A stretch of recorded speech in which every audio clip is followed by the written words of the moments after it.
他算是什么人？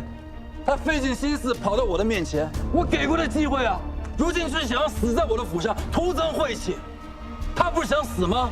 让他去死呀！你无耻的贱人！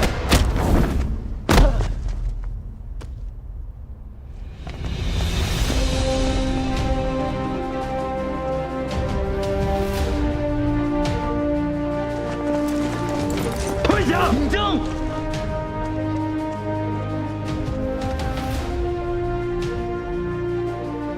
快去！庶子杂孙，你好大的胆子！不怕我禀明父亲吗？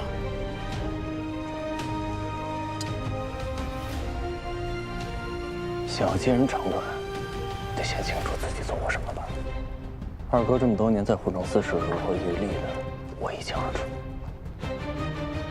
好自为之。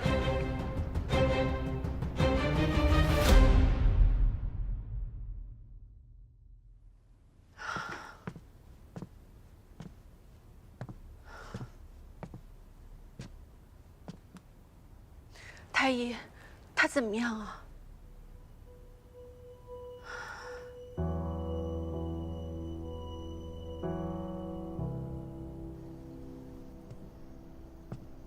都进去这么久了，怎么还不出来？没事儿，咱们再等等。都怪我，要是平日里再多关心他一些，他就不会这样了。不怪你，怎么会怪你呢？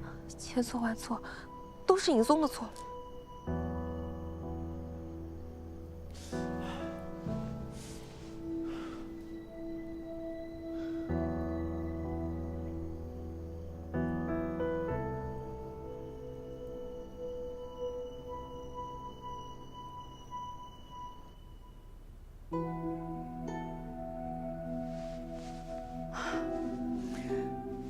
这药也关了，针也下了，怎么都没见他有任何反应呢？能做的我都做了，眼下只能看侧夫人的命数了。若能行转来，便能活下去；若是不能啊，侧夫人，侧夫人，不许哭！你家侧夫人还没死呢。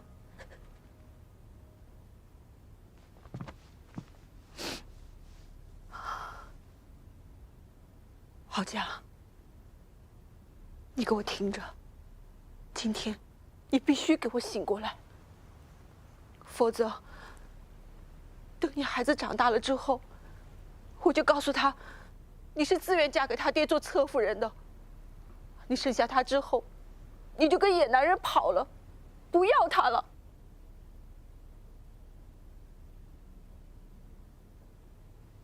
郝家，你若不在，等他长大了，我就让他跟着老二净学那些不好的。如果到了年纪，我就让老二就把他当作筹码，随便找一个人嫁了，就和你我一样，遇人不淑，凄风苦雨的过一辈子。如若他跟我哭，我就和他说：“你活该。谁让你生母不要你的？谁让你生母主动放弃的？”郝家，你听到了吗？你听到了吗？你要真的听到了都无所谓的话，那行，那你去死好了。但是如若你真的有一丝不想放弃，一丝替你孩子考虑的话，我拜托你睁开眼睛说句话好吗？郝家，你听到了吗？你就睁开眼睛说句话，郝家，郝家。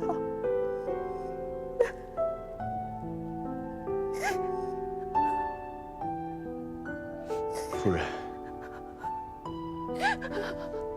太医。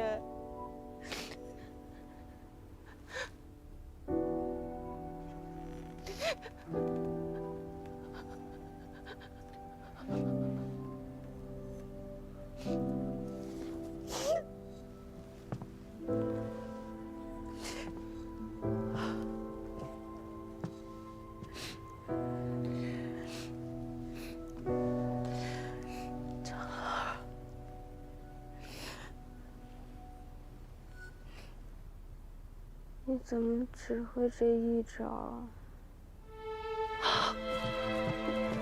你说什么？他刚才是不是说话了？郝家，你刚刚说什么？你说什么？我说，你怎么只会这一招啊？太好了，侧夫人醒了，侧夫人终于醒了。侧夫人，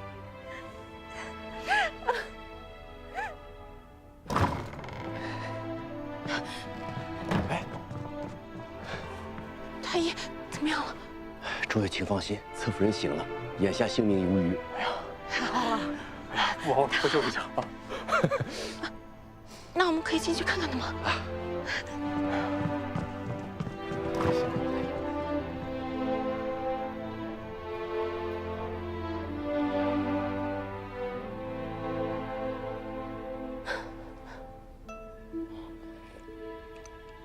我听说你们做了那么多，我对不起你们。只要你能活着，我们做多少都没关系。你之前一直不开心，那是因为你病了。以后把身子养好，只有你自己才是最珍贵的，知道吗？以后遇到任何问题，一定要跟我们讲。对啊，我们大家都在呢，干嘛总是一个人硬撑着呀？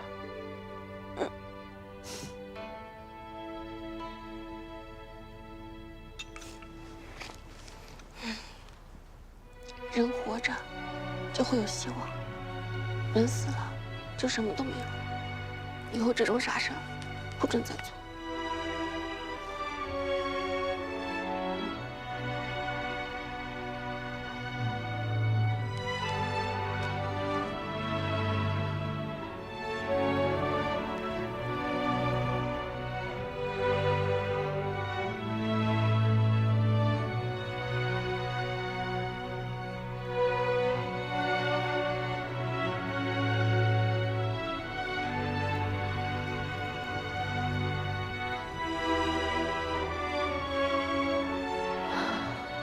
天亮了，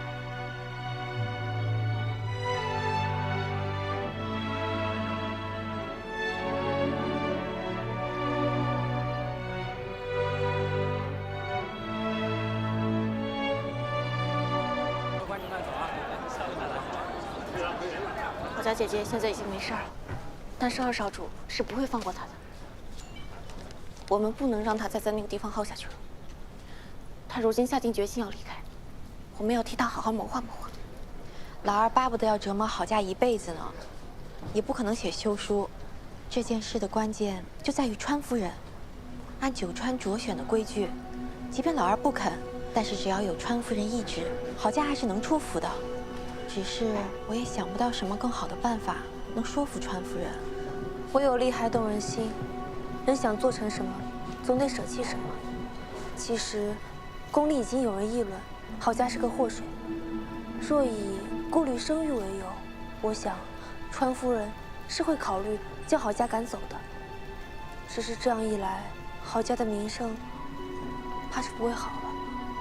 放心，如今她是不会在意名声这些浮云的，只有自己的日子过好了，才是最重要的。想名正言顺的离开，居然这么不容易，还要背上祸水之名。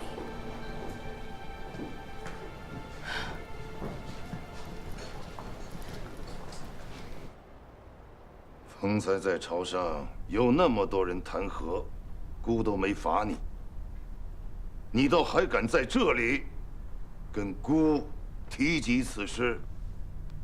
儿子斗胆，恳请父亲让郝氏出府。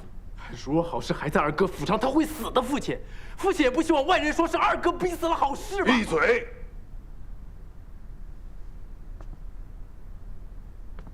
你身为星川少主，为了一个女子，深夜闯宫，越过姑去寻姑的太医，这是妄行犯上。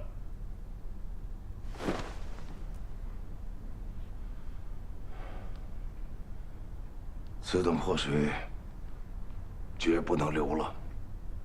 父亲，好事他什么都没做错呀，他不过就是拼命帮二哥生了个孩子，二哥却苛待于他。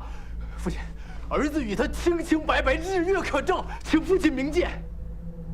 看来你是不仅不知错，反倒觉得自己故用义气，故要不要在朝上当着外臣的面嘉奖你？儿子确实有错，但是父亲，人命关天啊！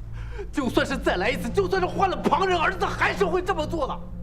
父亲要如何责罚儿子，儿子都认，但请不要连累他人。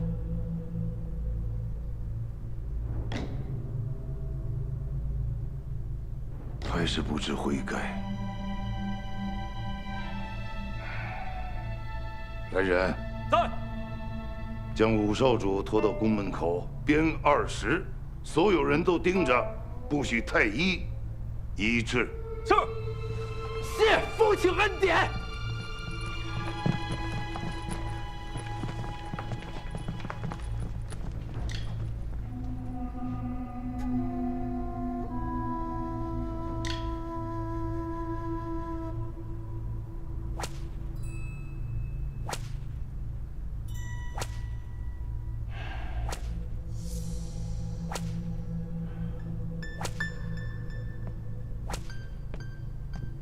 主上，武少主是铁了心不认错了，从来都是打一下就哭着喊着要找纯夫人来，这一次倒是一声都不吭。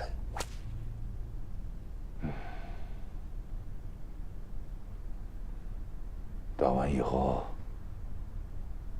让徐太医给他看看吧。是。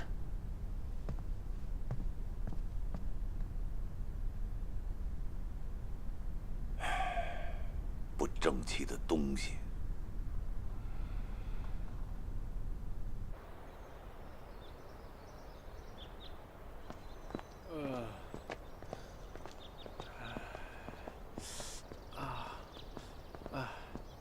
疼死我了！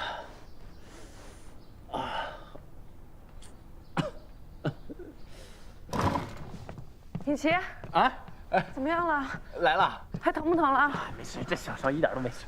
哎呀，还说不疼呢，可这么狠。你别担心啊，没有那么疼。父亲也知道，我去找徐太医呢，只是为了救人，没有其他的意图，所以呢，他就没下狠手。再说了，我天天被你打，我早就练出来了，我这皮厚着呢。不信，我现在就下地给你耍个大墙。哎，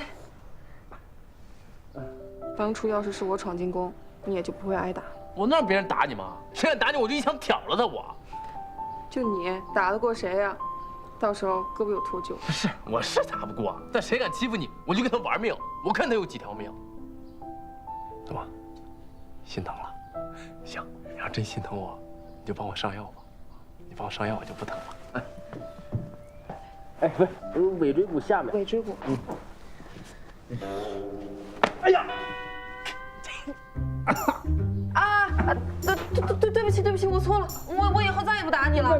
不行，你必须得打我，你不打我谁打我呀？打亲，哎，刚说什么？我说那个，我现在就想吃点大甜菜。我现在就想吃点这个糖醋里脊、樱桃红烧肉，还有这个桂花莲子羹。知道了。哎，多放点糖啊。自己上药吧。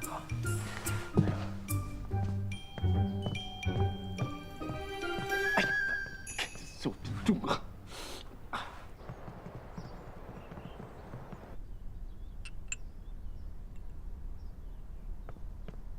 夫人，三少主来了。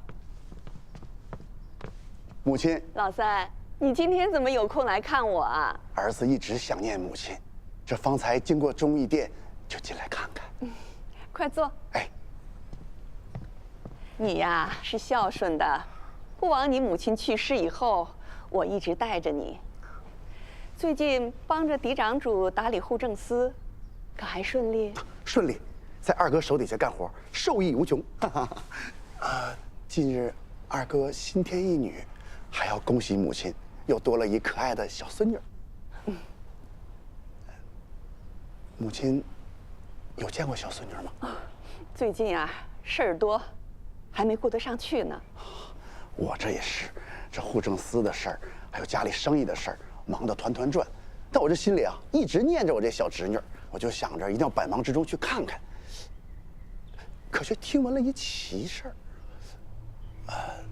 说是二哥的侧夫人郝氏，像当年的何夫人一般，生产之后得了气郁症，险些自尽呐。哦，还是武帝拼了命的把她救下。这武帝纯是好心呐。可这宫中这议论纷纷，说武帝是觊觎嫂子，这，那是老二的家事，我虽然是做母亲的，但也不方便多问。是，母亲说的是。可如今，二哥和武帝都在被人非议，若再不插手，恐怕这……母亲，这郝氏无罪，新川又一项仁德，总不能把人处死了，来断绝非议吧？儿子认为，倒不如送郝氏出府，送得远远的。这人走了，假以时日，世人也就淡忘此事了。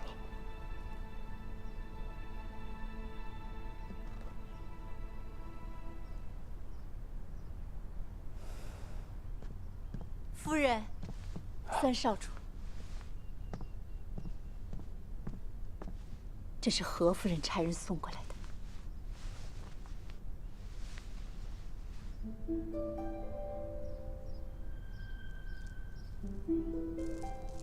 母亲，这是……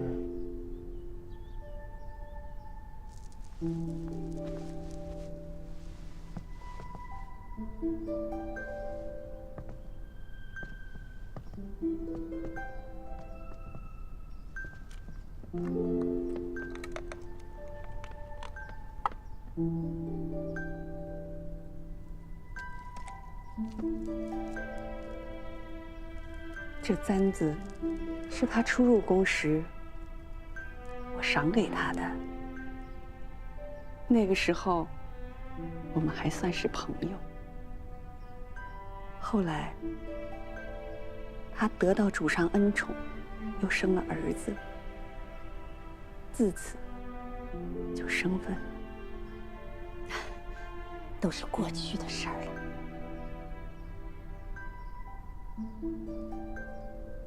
少时产子，并非他自愿。没过多久，他就得了气郁，像中了邪一样，性情大变，不肯给任何人好脸色看。主上也不去看他了。当时我还挺高兴的。但后来，他竟险些自尽。夫人还是担心何夫人的。罢了，我马上下旨，准郝氏离府。母亲英明，真是菩萨心肠。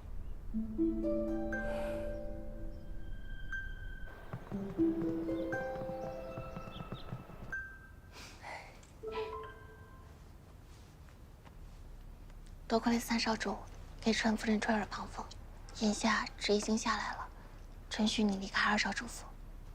只是宫中尚有非议，编排是你让二少主和五少主兄弟感情失和，得需些时日才能让众人忘记。那这是连累了五少主啊！上官怎么说？上官说了，五少主他不在意，只是你的名声。我的名声是身外之物，别人说祸水，众人避之，但眼下对于我来说，也未必是坏事。你当真是变了？只不过把以前想的事情都说出来了。以前我选错了路，本无可追。没想到死了一次之后，我清醒过来了。纵然世间会有再多让我赴死之事，但也绝不会是因为男人了。以前呢，我把嫁人做生意，男人当做东家。但我为什么不做自己的东家？世界那么大，只要我肯，我什么都能做。我一定会带着长乐，好好的活下去的。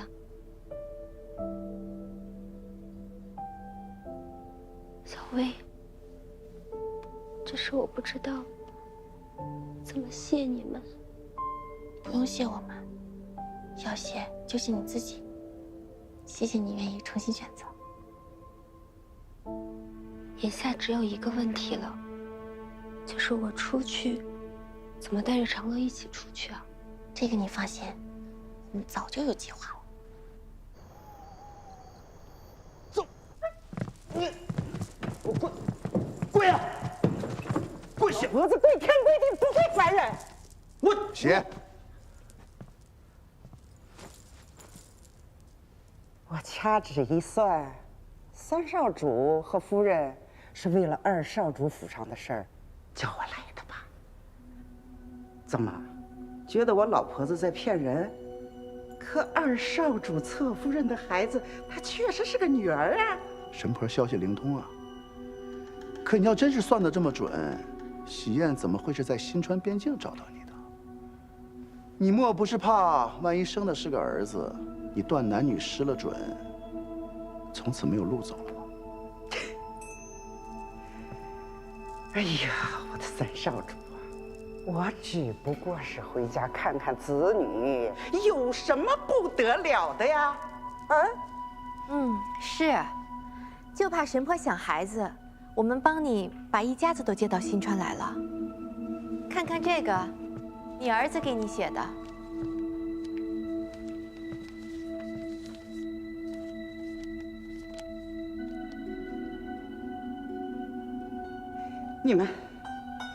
你们想干什么？二少主他辛劳我这么多年，你们就对我这样？哎，别慌，别慌，我们又不是坏人，就是找你一家人过来吃顿饭罢了。二少主不是相信你吗？你再跟他说几句话，我保证你全家人一辈子有饭吃，好不好？说几句话？说什么话呀？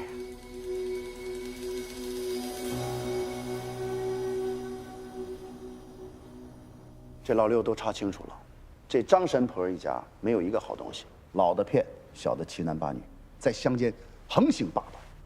对付这种人啊，只要稍加吓唬，什么都答应。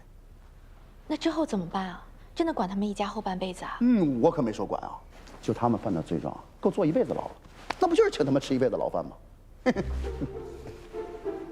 哎，等会儿，我立了这么大一功，你还回九龙珠啊？今晚就留下吧。让开！我可是跟上官静一直习武，你胆敢再说这种话，我打断你的腿！呀，哎呀呀呀！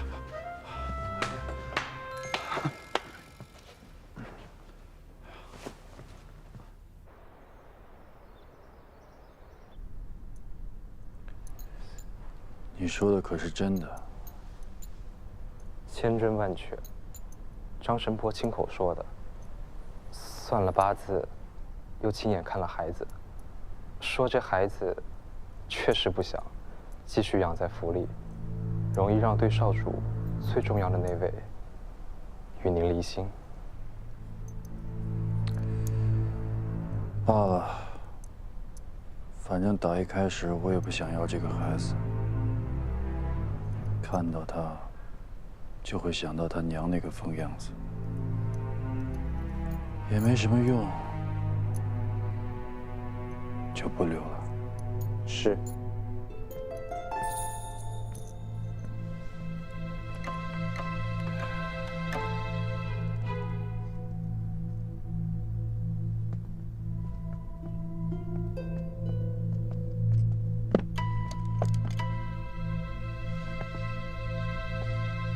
川夫人说你魅惑老五，使他犯上，因我们兄弟不和，所以你才留不得。说什么让你离府清修，不过都是为了维护我的颜面。你明白这个意思吧？出府了之后，千万不要在外面乱嚼舌头根子。府里的东西都在这里了，我可以走了吧？这件衣服是府上的吧？布料也都是府上的吧？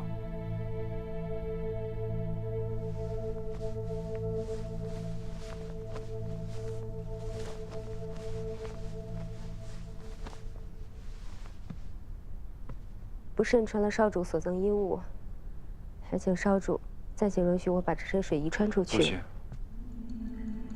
这件也脱下来。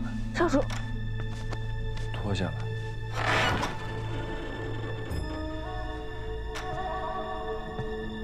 这套礼衣是我送给他的。郝家，你可以走了。多谢夫人。我看谁敢！我说让他走，你们都先出去吧，我有话私下和嫡长主谈。是。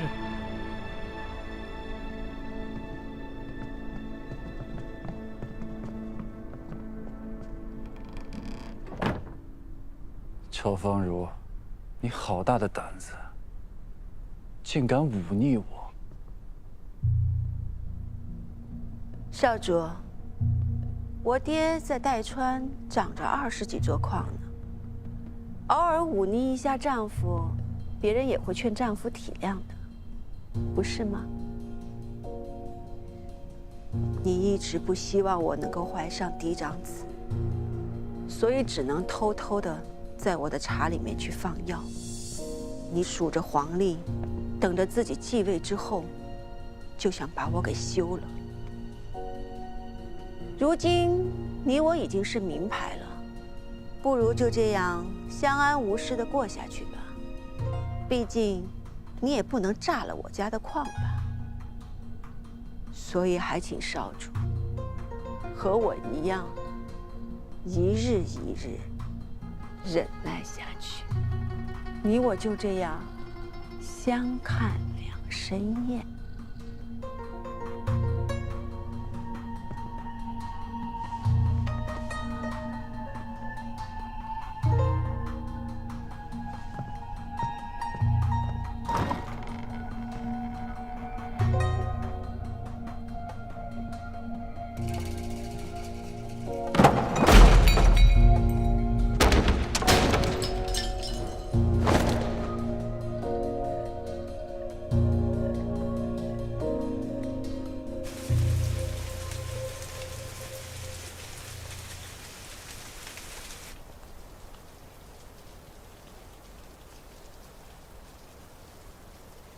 我跟夫人说了，让你去她房里，夫人会护着你的，少主也不会把你怎么样。侧夫人，明明也想跟您一起走，可小人的身气在内务厅里。我此番离府，就是不想再接受豢养了。我想像你一样，用自己的双手去谋生。现在我带着你，朝不保夕的，反而对你不好。而且，我希望你今后好好想一想自己的路该怎么走，知道吗？有你照顾我多时，如果不介意，你就叫我姐姐吧。郝家姐姐。哎。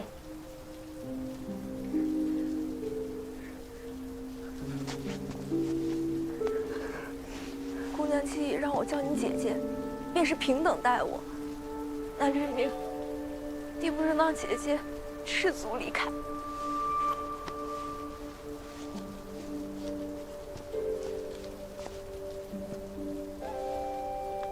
今后的路，姐姐要自己走了。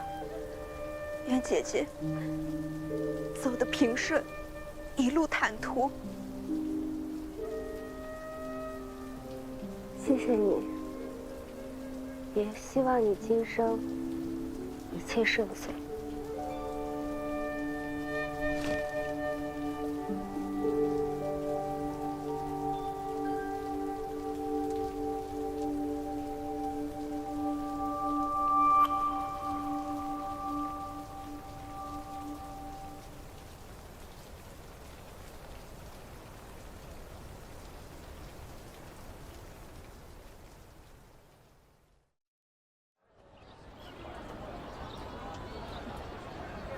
菜来啦！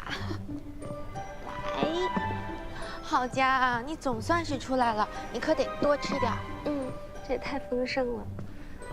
唉，真太谢谢你们了，帮我想办法逃离了那个地方，让我可以顺顺利利的把长乐接出来住。好佳姐姐，大家都是这么要好的朋友了，就不要总这么客气。来，好佳，欢迎你。谢谢，恭喜你脱离苦海，祝你以后海阔凭凭什么来着？海阔凭鱼跃，天高任鸟飞。吃菜吧。吃大声。这样子。好佳姐姐，以后呢，你就在这酒楼安心的住下，你的月子餐就包在我身上了。保证把你的身体养得白白胖胖。哎，干脆我们酒楼就推出一个月子餐如何？好呀，我们可以开一个孕妇和孩子可以置办东西的铺子，不光有孩子用的，还有孕妇和生产后的妇人坐月子用的。就借着月子餐和铺子，向大家普及孕妇的必要知识，让大家重视起来产后气郁的问题。关注孩子的同时，也能关注孕妇的情绪，这样才能母子平安、健健康康的。我同意。好，我也同意。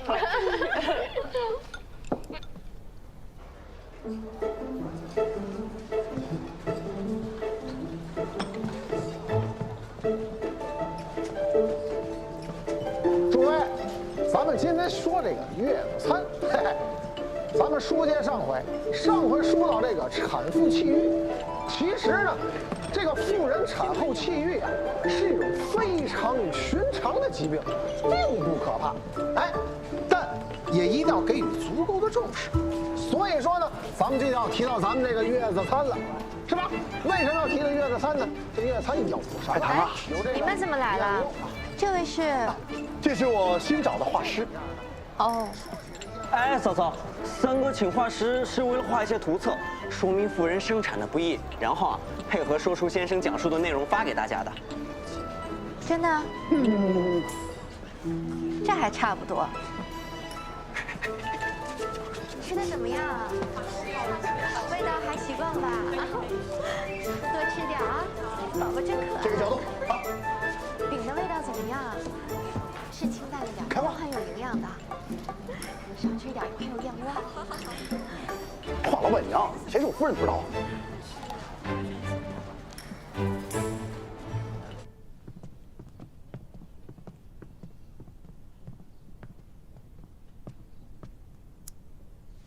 夫人找我。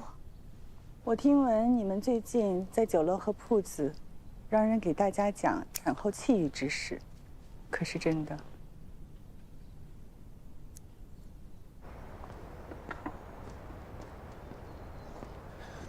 少主，少主，哎呀，您可回来了！一大早啊，侧夫人就被何夫人召见进宫去了。有说什么事吗？没有啊。夫人恕罪。我们这么做，是因为经历了郝家姐姐的事情之后，才明白女子生产是多么不容易。若不能让人知道产后气郁之严重，不知道有多少女子会像郝家姐姐那样，痛苦无人问津，只能以死作结。同为女子，我也想为旁人做些事。但凡有一人因为这件事情受到了优待，那便不枉。我也没有怪你们，只是事关新川宫颜面，现在已经有人知道郝家的事了。若是闹得人尽皆知，传到主上耳朵，免不了要降罪的。是我们疏忽了。罢了，眼下呢，主上未有所闻，我呢也全当不知。但今后你们需要谨慎，真闹大了，怕是我也帮不了你的。多谢夫人。来帮我浇点水吧。是。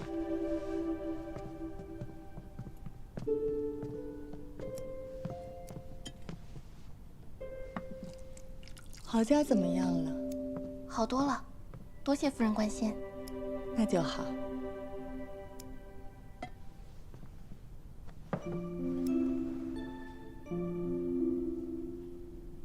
当时因为郝家姐姐的事情，来宫里求见过您。您嘴上虽然不答应，但也帮我们向川主求了情。此事还没好好谢谢您。我也不全是为了帮你，误伤其类罢了。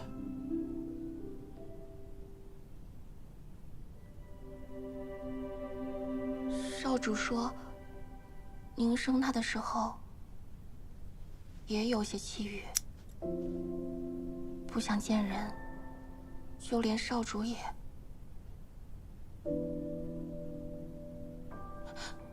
是我失言了。嬴政，他都知道了，他从来没跟我说过。少主，他也想与您讲话来着，但是怕您不想见到他。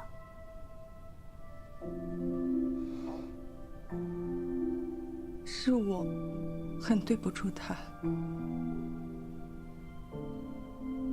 当年我年纪尚小，就稀里糊涂被送来大选，进了宫还要生孩子。我自己还是个孩子，就要当母亲，很是害怕。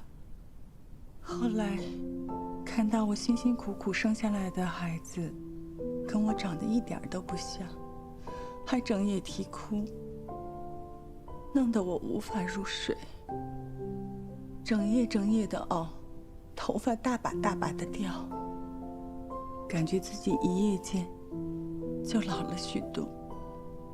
我没有能力照顾自己，更没有办法把他照顾好。他越哭，我就越想逃，到最后就变得不敢见到他。久而久之，变成了亏欠他。见了郝家姐姐憔悴的样子，我大概能明白您当时有多么的煎熬。女子要当母亲，为了孩子是要舍弃一半自己的，这不是一件易事。或许应该放过自己了。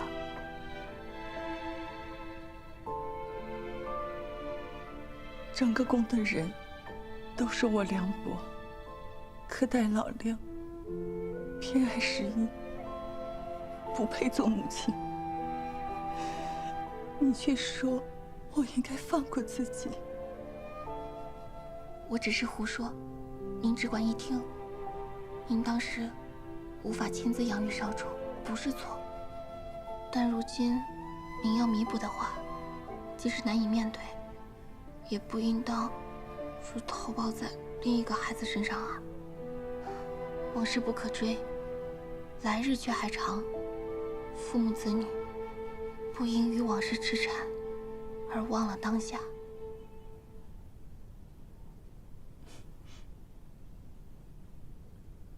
母亲，你怎么来了？来了，就坐会儿吧。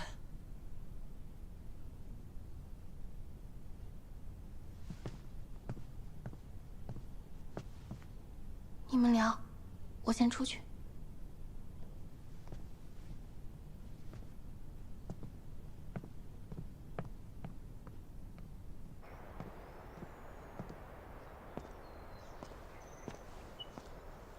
侧夫人同何夫人讲完了，那我们先回去吗？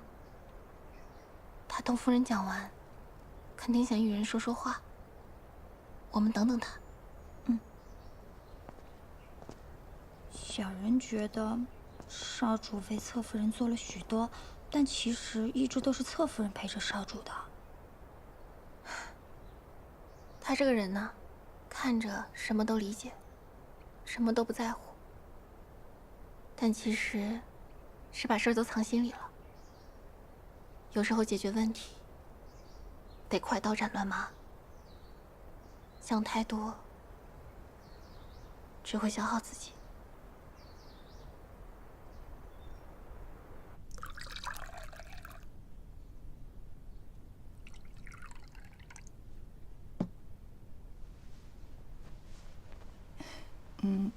你别担心，我叫李未来是想提醒。方才那些话，我也听见了。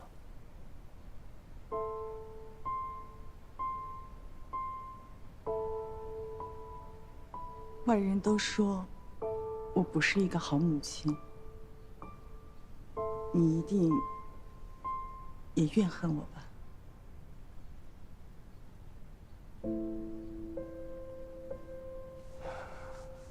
但最近发生的这些事情，让我能理解您当时的情况。我听闻我母亲当年险些自缢，也是因为我。不是因为你，你只是个孩子，能有什么错？都是我的问题，我该同你道歉。也不是母亲的错，你也不必再为过去自责。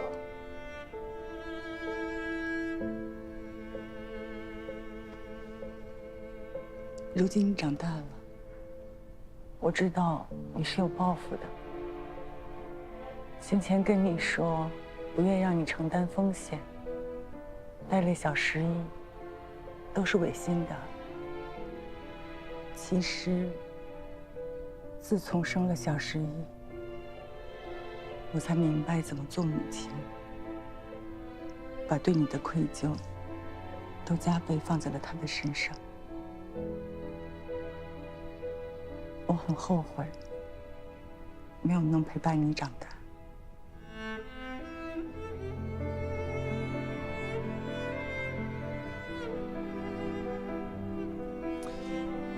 其实母亲也不必后悔，现在弥补也来得及。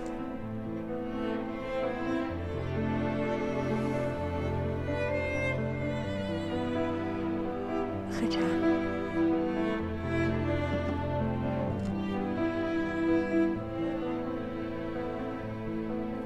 你们好，哎，糖人啊，糖人，糖人。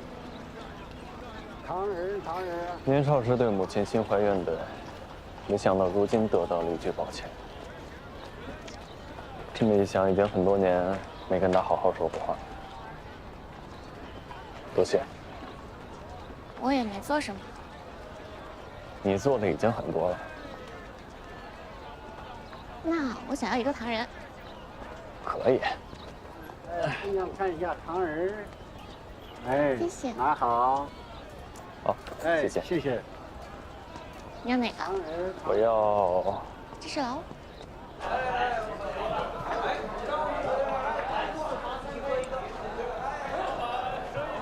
吃好啊！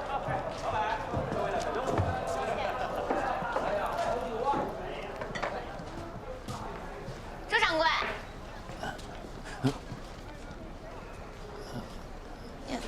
怎么了？出什么事儿了吗？东家，这是刚刚收下的，我验过了，油印的不假，但版面是错的。您看这印花，还有这字体，都是略有不同啊。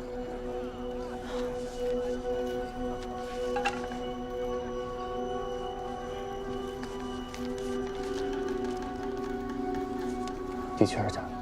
这是目前为止收到面额最大的了。面额最大啊？还有呢？时不时的老有，尤其见识居多。也有客人说咱们找假币给他，最后只能兑换铜钱给他们。我怕日子久了会越来越麻烦的。这箱子会有假币，没想到会这么多。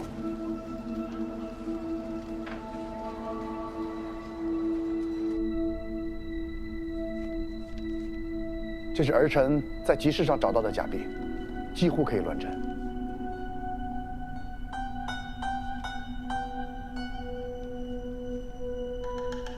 父亲，自假币出现以来，户政司一直都在彻查，只是如今市面上的假币还不算多，暂时构不成什么威胁。儿臣认为，应防微杜渐，尽快彻查。这是我们户政司的事儿，与你何干？是孤命老六，与会同意的。几张假币虽然引不起什么风波，但背后牵动的却是整个新川的。户政司领一队人马，立即彻查。儿臣领命。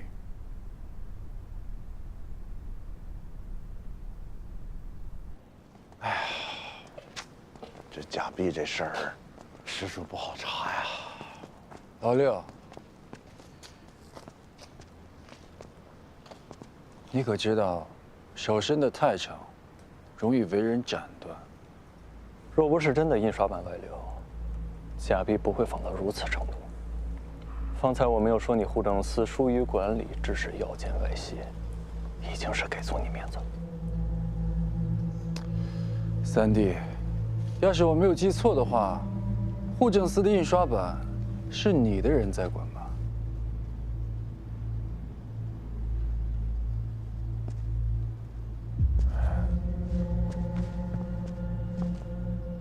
这本事为何是三哥在管？这开始不是我管的，后来二哥说他事儿多，就交给我了。他这是在给你下套啊！你不会真的认为老二会掺和假币的事儿吧？可就那点力，他也瞧不上啊。当初设计版式也是用了心思，没那么好放。若不是拿了真版，很难做到这个程度。当务之急还是要阻止这假币在市面上流通。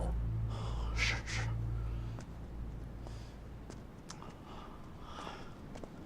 各位，最近市面上出现了大量的假币，大家看一看，看清楚了，分辨一下真伪。若愿上缴，均可在我九川美食会免费兑换菜品一道。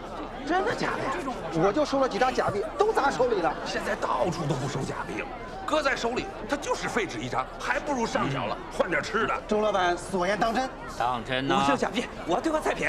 我任有无了的。哎呀，不急，大家用手中的假币换取我手中的这张号签，再拿这个号签就可以免费兑换菜品啦。我九川美食会的丹川分号即将开业，到时候书店通用。大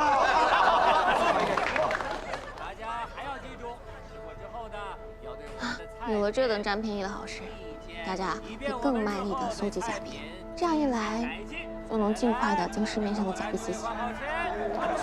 我知道你们是为了支持六少主和老三，可是这样咱们可是做赔本生意啊。无碍，等丹川的分号弄好了，我在新川的老乡就有专门的地方可以吃辣菜了，就当庆祝了。这钱我出了。放心吧，不会亏本的。他们是免费的菜，但是要对菜品提出意见，这些意见才是最宝贵、最值钱的。并且，户政司对大量上交的假币有补贴，我们以假币换菜的方式帮户政司搜集假币，也算是能抵消掉一些成本了。原来如此，只是这上交假币的人也太多了吧？这说明假币的数量已经超过我们的想象。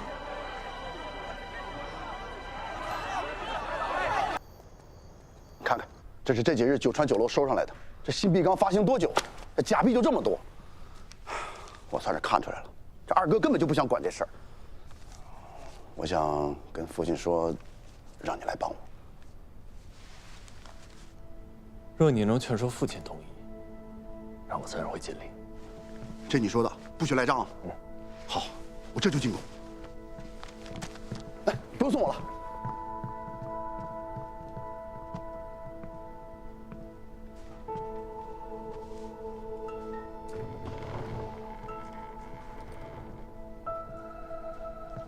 三少主此番前来，果然是希望少主助他查案。下官劝了这么久了，不希望你参与此事，少主却执意如此。就算查清了假币，护政司也不会落在少主的手里。彻查真相的美名只会落在三少主头上，事情却是你做的，弄不好还会弄个越权的名头。这新币是民生，没有好处也要做。若只为了自己那3分利，就没有史书，只剩账册了。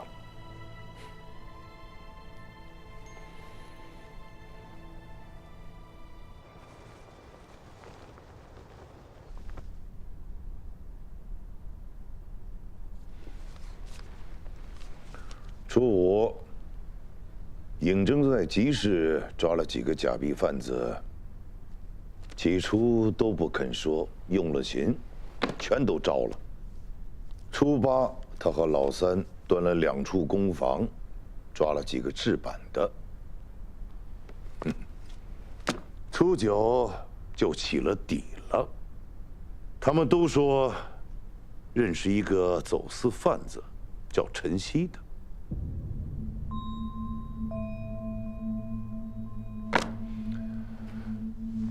不过查了4日，总算是找到源头，只差抓这个陈曦。你是怎么回事？父亲，尹征用刑酷烈，听闻对印版贩子用了实刑。他已经跟姑说过了，没真的用，就是把这些人埋在土石里吓唬一下。税粮都给了，人一个都没死。父亲，那也是酷刑啊！嫡长主，你是想叫姑心传刑律不成？儿子不敢。假币的事，姑就交由尹征来处理。你若是始终处理不好护政司的事儿，就与老四一块儿去治理。父亲，回去好好想想吧。是。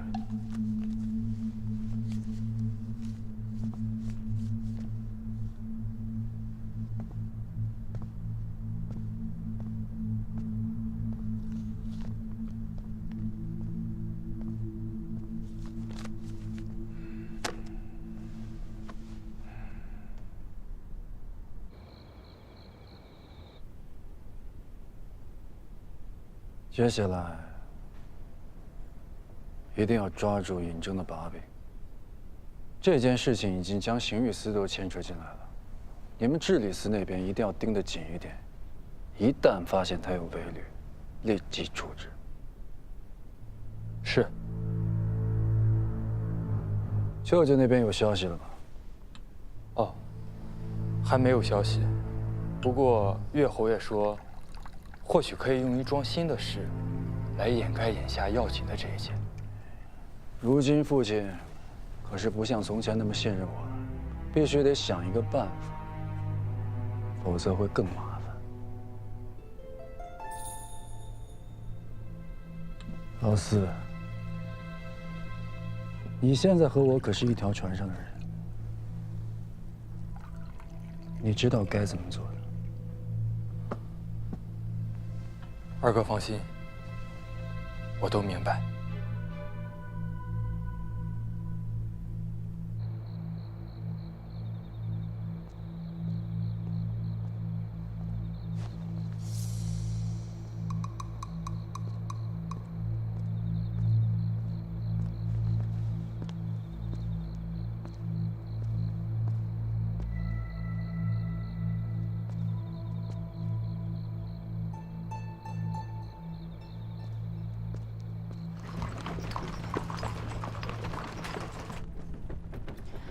这件事情情况复杂，你不要贸然的掺和进去。当然，我最要向二哥献殷勤，但我没想过要把自己搭进去。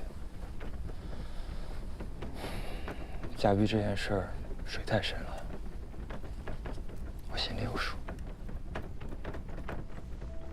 我就知道，你总能让我安心的。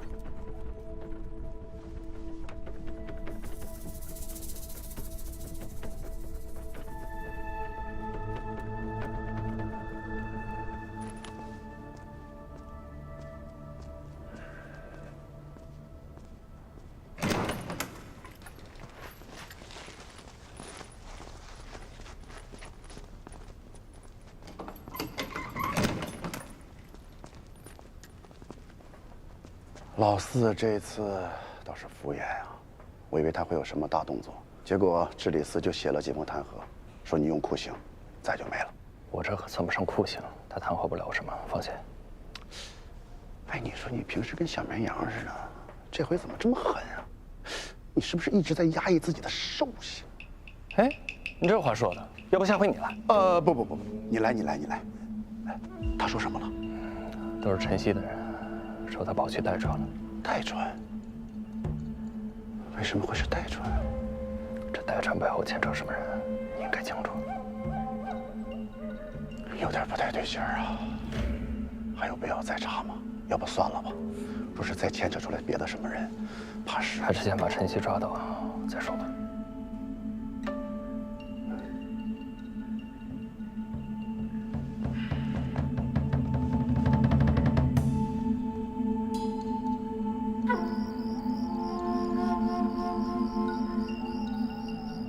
此处已出行船，你只管护好自己周全，其他的事情我自有办法。你呀，日后必有前程。日后？我可等不到日后。您答应我的，莫非您忘了？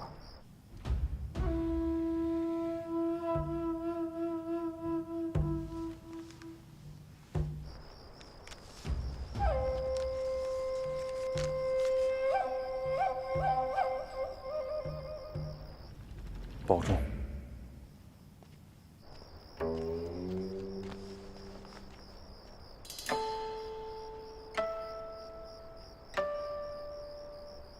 务必在天亮前赶回都城。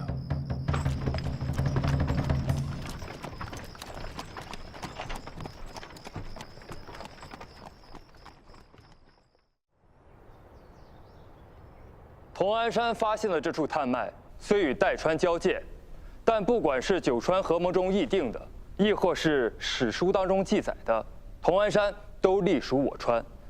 代川越界相争，未免无耻。主上，此次代川太过逾越，纵使儿臣与代川有联姻在身，亦不能姑息。我川常年因矿脉受制于代川，这次千万不能让他们得逞。儿臣以为应当封山，去往同安山内的官道、山道，亦应封建。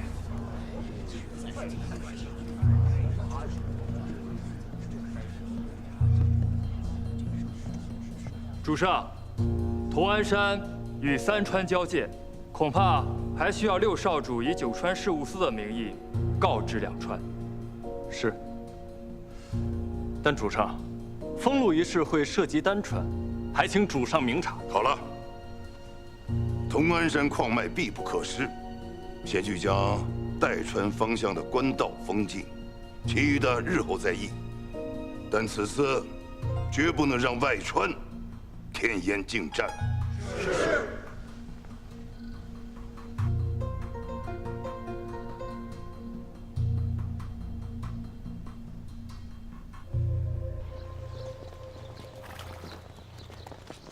要求很久吗？不会打起来吧？不会的，你要相信我的能力，对我不要过于肆虐。少来！你非跟人家去干嘛？你又不会骑马。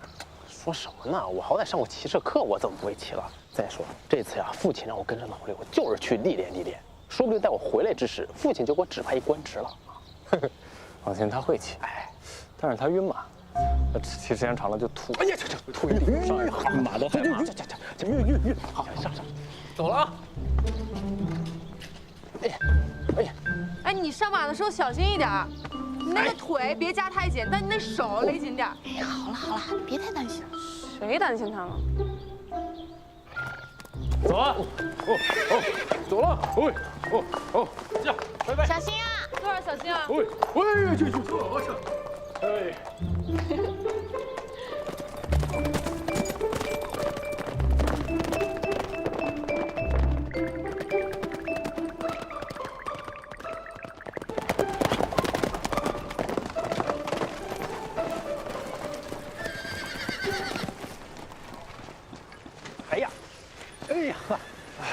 哎呀，真不错啊！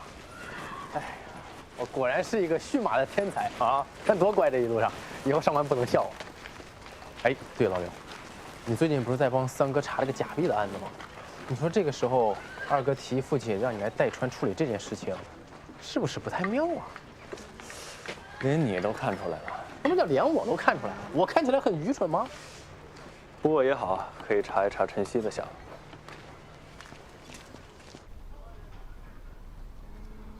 这洛河镇挨着丹川，还请去信让丹川主派兵帮忙看守，这样不会影响两川百姓的生活。那现在我们只需要把去向代川的平东镇官道封上即可，明白了吗？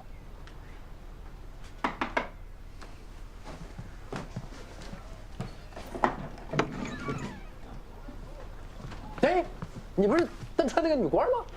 拜见二位少主。敢问究竟是为何要派人将洛河镇的官道全部封锁？明日起就是洛河镇茶马节，丹川东北州镇都靠这几日的茶马市役养活。如今闭锁官道，恐怕会影响百姓生计呀。你这消息从何而来？信川都城加急送来的敕令。不是，难道是我记错了吗？我怎么记得父亲只说要封了代川的官道，怎么到头来把丹川也给封了？是不是？现在当务之急还是要跟丹川主见一面。我不去，我看着我紧张，我腿软。不是要历练吗？吴少主，请。我命啊，这是。走，辛苦了，五哥。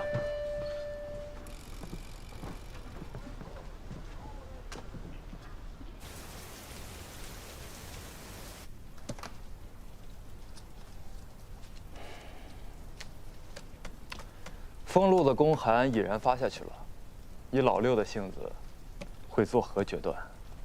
让父亲签发封路公函，就是给了他一条死路。若按制行事，这点时日可不够他来回请示的。弹劾的折子已然备好，待老六动作的消息传回，随时都。二哥放心，够大的。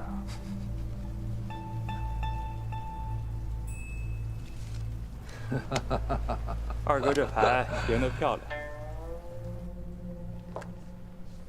代川虽然已经有所表态，但矿脉不容有失，还是要严查关卡，不能让任何代川细作进入我新川境内。是。去吧。哎呦！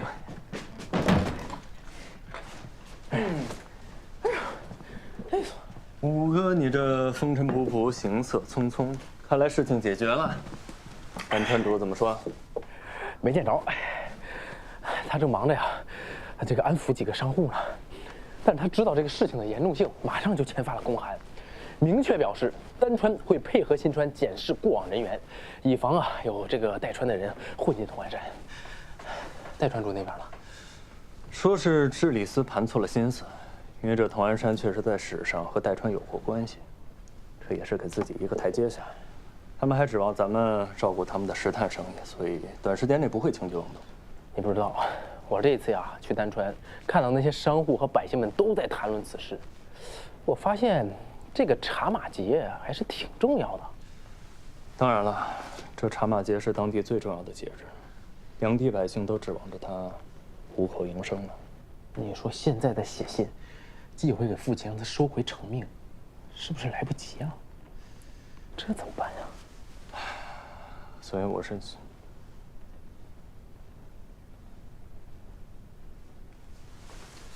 吴哥，你怎么想？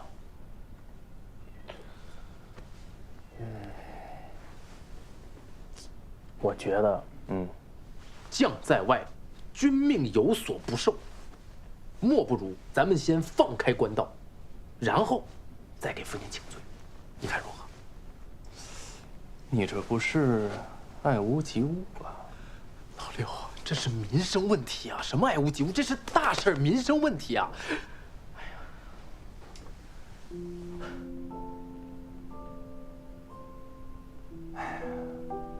哥，你成长，成长了。其实你早就有主意，你就是试探我。哎，吃块饼消消气，甜的。哎，你之前说在这找那个什么西，是不是还要再盘桓几日啊？我已经派人去查了。咱们明日还是先回去给父亲一个交代。对，虽然你已经跟代川谈妥了，但是还是要跟父亲说明才是啊。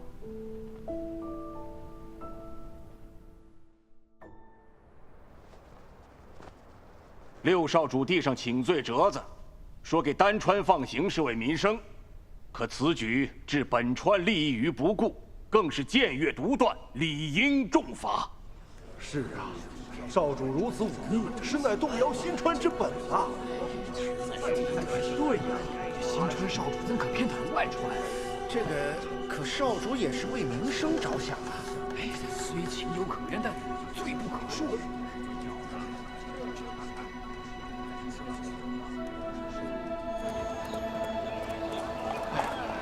上官总说要去这个游历江湖，你看这一路，以我现在的马术，我肯定不会拖到后腿。这样，我先进宫见父亲。哎，你说父亲不会反对给丹川通路这事儿要保矿脉吧？你这样，我先去酒楼找上官啊，等会儿见。行。啊，走。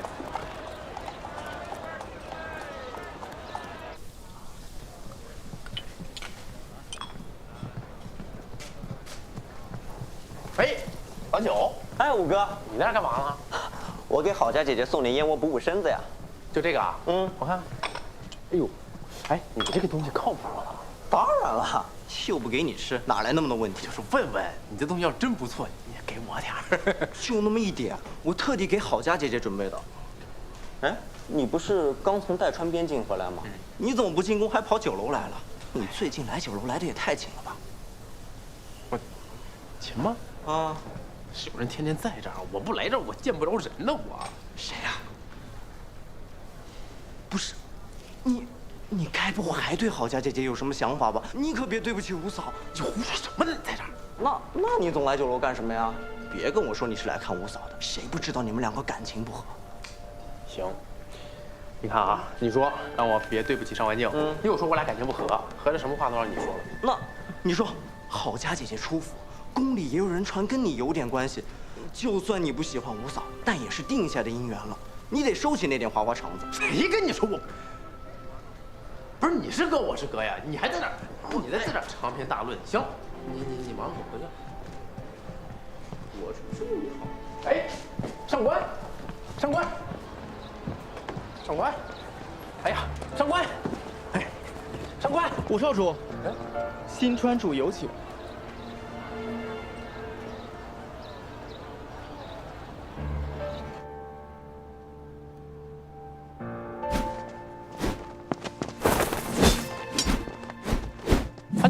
这给你。哦，我不用，我没事儿。你就不能温柔点儿？那郝家就不会这样。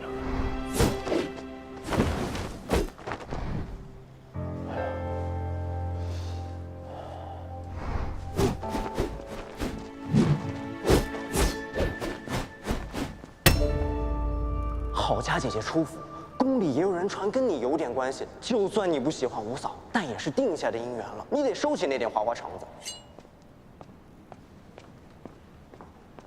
下去吧。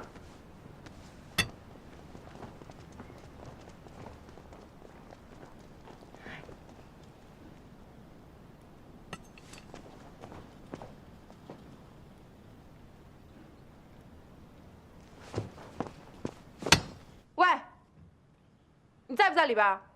我有话要跟你说。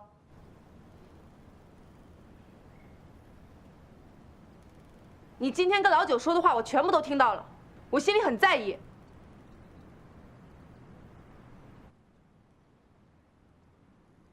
但我还是要跟你说清楚，你心里到底还有没有郝家？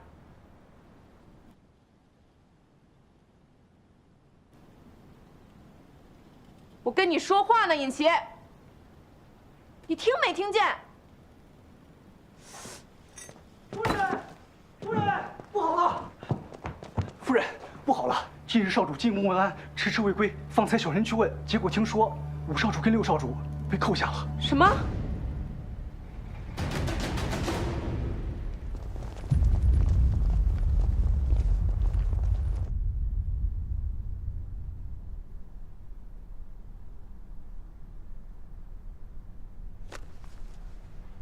这一本治理司弹劾6少主不遵敕令，擅自给丹川放行，僭越独断。这一本弹劾6少主目中无人，置本川于不顾。户政司弹劾6少主对丹川主谄媚，罔顾矿脉。集市中弹劾6少主忤逆，不遵定制，先斩后奏。姑竟是不知，你胆子这么大，儿臣不敢。封路一事事关民生，时间紧迫，所以儿臣斗胆倒行逆施。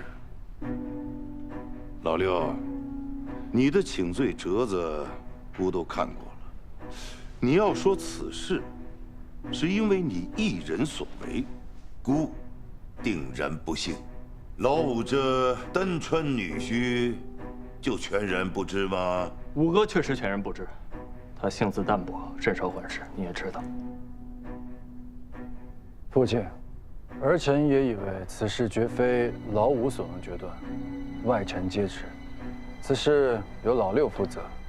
他居然敢越过父亲做出决断，莫不是他以为自己比主上更懂得拿捏分寸？嫡长主也不必夸大其词。主上，丹川主已经同意会严查关卡，不会让任何代川探子入境。老六啊，那你有没有想过，姑为什么要在茶马节开始之前封禁官道？洛河镇茶马节鱼龙混杂，若代川有心害一个探子混入其中，再经由丹川潜入同安山，涉及矿脉，你待如何？这些你是不会想不到的。那究竟是刚愎自用，还是存心抗旨？代川已经老六本该与代川主周旋，这才是九川事务司该做的事儿。而如今六弟失职，儿臣无奈也只能伺机从权，自行与代川交涉。你与代川交涉？你何时与代川交涉？儿臣的岳丈乃是代川矿主，他已联手其他矿主，说服代川主放弃同安山矿脉。如今事情已成，这是回函。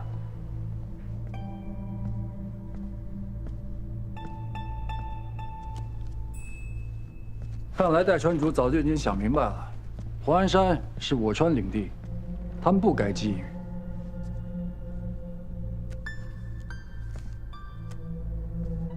老六，你是新川的少主，不是丹川的少主。此次父亲派你去同安山，是为了让你保住矿脉，与代川斡旋。而你所做之事，与抗旨无异。但好在，大家都是自家人，请罪折子道一声僭越，也就可以高高抬起，轻轻放下。老六，你可知罪？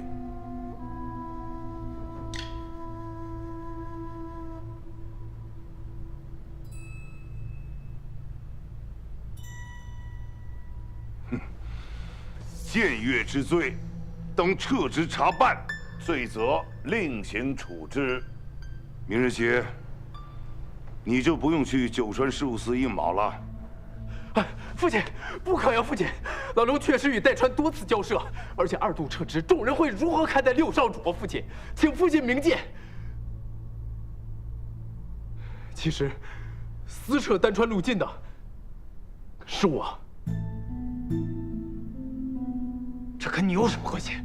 儿臣是丹川主的妹婿，急于回护一介，才私自做了决断。老刘什么都不知道。父亲，老五。你撒谎，也要找几个合适的理由。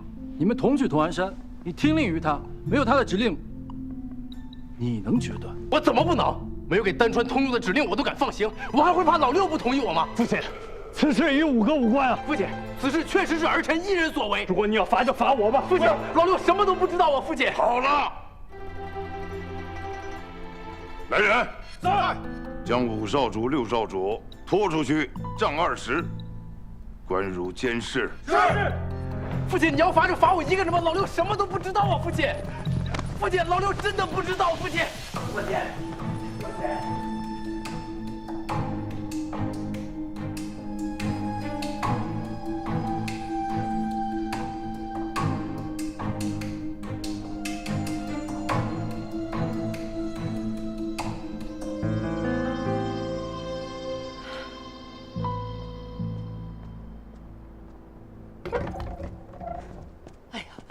嬷嬷如何了？哎呀，少夫人，主上震怒，还说要废了6少主尊位这样的话，而且还打了2位少主好几顿呢。